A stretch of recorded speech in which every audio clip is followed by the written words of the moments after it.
हाथ में नीचे करना। सिम्फिसिस के बाद ट्यूबरकल नीचे ऊपर है, नीचे होता है, बोन के नीचे है, यहाँ tubercle, then pubic bone, then line, then sacrotuberous ligament, then sacral vertebra, then sacral promontory.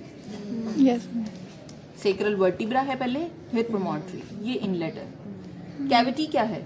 Both sides iliac bones, posteriorly sacrum bone, सामने pubic bone और बीच में ligaments कौन से? Sacrospinous. याद कर लो कि ischial spine is part of the pelvic cavity. ये कहा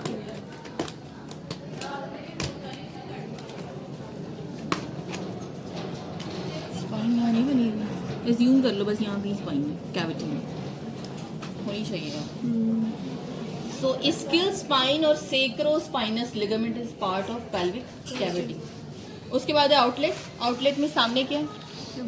सिम्फिसिस, pubic bone की inferior surface, then pubic rami, then Ischial tuberosity, then ischial sacrotuberous ligament है यहाँ पर, पीछे जाता है sacrotuberous.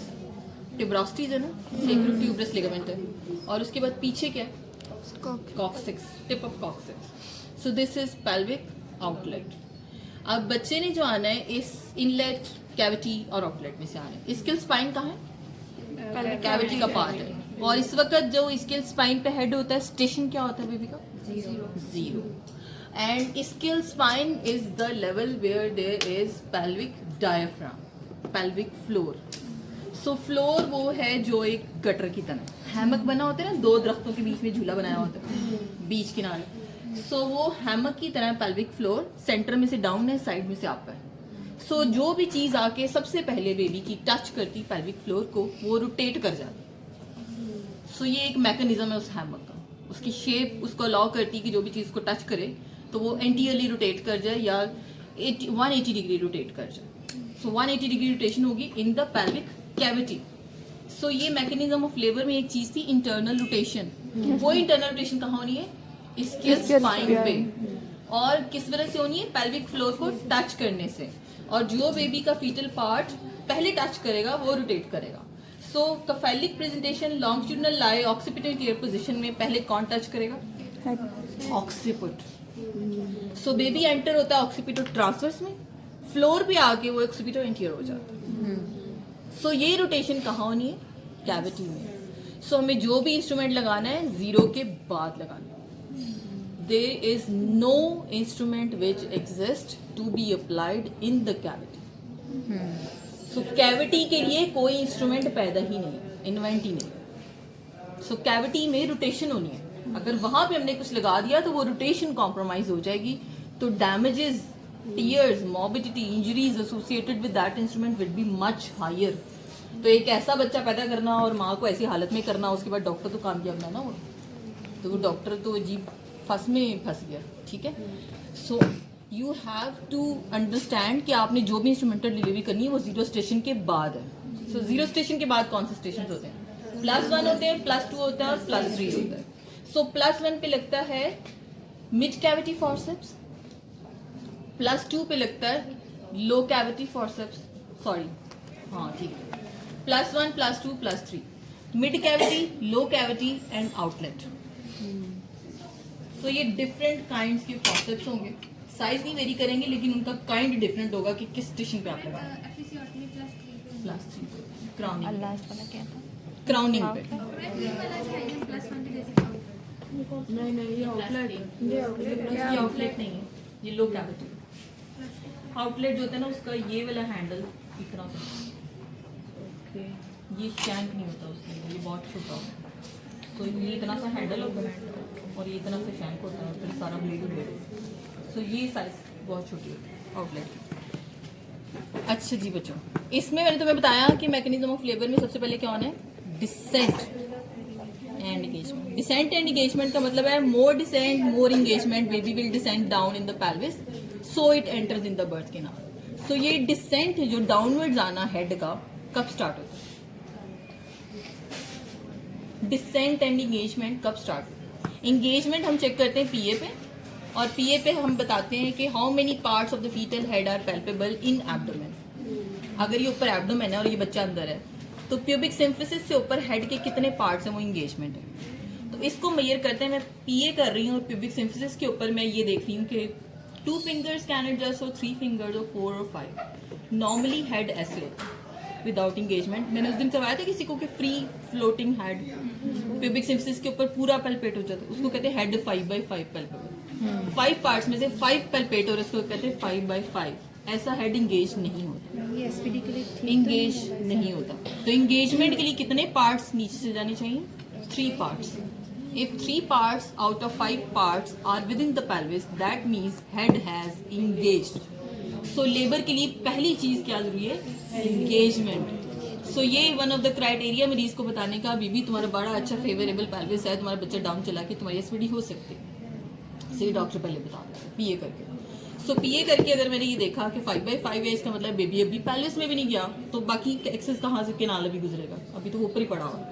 अच्छा, और एक होगा जो इंगेज हो गया, उसका मतलब 3 पार्ट्स नीचे चले गए और 2 पार्ट्स पीए पे फील हो गए। इसको क्या कहूंगी मैं? 3/5 2/5 2 फिंगर्स ऊपर है। सो 2/5 का क्या मतलब है? Head has engaged. अगर 3 फिंगर्स ऊपर हैं 3/5 हेड हैज नॉट इंगेज्ड। अगर 4/5 4 फिंगर्स ऊपर 4/5 नॉट इंगेज्ड। और एक होगा हेड नॉट पैल्पेबल 0/5 या all 5 parts within the pelvis. इसमें हेड जो होगा occiput that will be at 0 station. यहाँ से खुद देखो कहाँ है हेड? तकरीबन कैविटी में ऑलमोस्ट। ठीक हो गया। तो जो ऊपर पैल्पेबल नहीं है इसका मतलब वो इनलेट गुजर चुका है, और जो सीपीडी होती है वो इनलेट पे होती है। इसका मतलब है जो हेड 5/5 नीचे चला गया, ऊपर 0/5 है, उसमें सीपीडी नहीं हो सकती। सीपीडी कहाँ होती है? इनलेट पे। 90% इनलेट पे होती है, कोई 10% ही है जो नीचे गई होंगे। CPD is cephalopelvic disproportion and that happens 90% cases at the pelvic inlet. इसमें 5 parts तक अंदर चले गए हैं, तो actually the occiput is in the cavity. That means there is no more CPD chance. ठीक हो गया। So ये वो चीजें जो प्रेडिक्ट करते हैं कि लेबर अच्छी होगी, स्मूथ होगी कि नहीं। So लेबर का पहला स्टेप था डिसेंट और इंगेजमेंट। दूसरी चीज क्या है? फ्लेक्शन। सो मोर ऑलरेडी बच्चा फ्लेक्स्ड एटीट्यूड में पड़ा हुआ है। फ्लेक्शन का मतलब है relation of one joint to the other in the baby. So baby के आर्म्स ऐसे हैं, सर यूं है, टांगे इधर फ्लेक्स हुई हुई हैं, और ये यूं हुआ हुआ है। सो पेट, ये टांगे यूं करके स्पाइन के साथ लगी हुई है, पीछे स्पाइन भी यूं बेंड हुई हुई है। So every joint is relation क्या है? हर जॉइंट का एक दूसरे से फ्लेक्शन। ठीक है। कुछ भी चीज, और हेड भी कैसे फ्लेक्स, यूं स्टेयरिंग गेज नहीं है। ठीक है। सो हर चीज ऑलरेडी फ्लेक्स्ड है, लेकिन लेबर में क्या होना है? एफ जब आना है तो मोर फ्लेक्शन, वही फ्लेक्शन एनहांस होनी है। सो मोर फ्लेक्शन, चिन को आप उसके चेस्ट के साथ लगा दो। सो बेबी ने एंटर कैसे होना है? इनलेट पे ज्यादा ट्रांसवर्स डायमीटर ज्यादा है या AP diameter is more then? एक एपी डायमीटर होता है, एक transverse diameter. Inlet outlet cavity सबका। सो इनलेट की शेप कैसी है?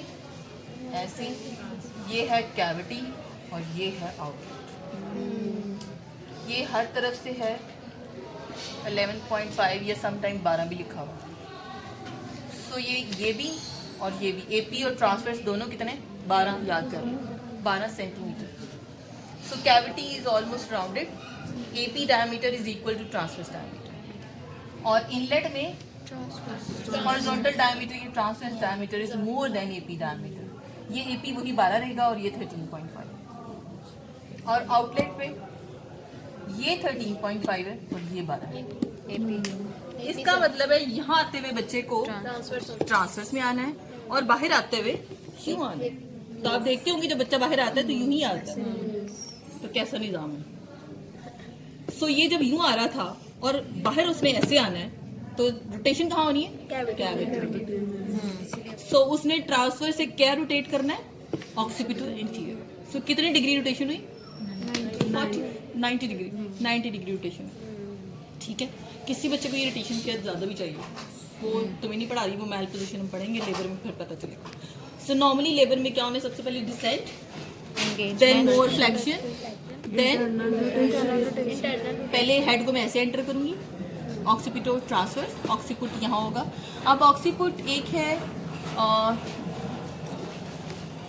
ऑक्सीपिटो ट्रांसफर, ठीक है।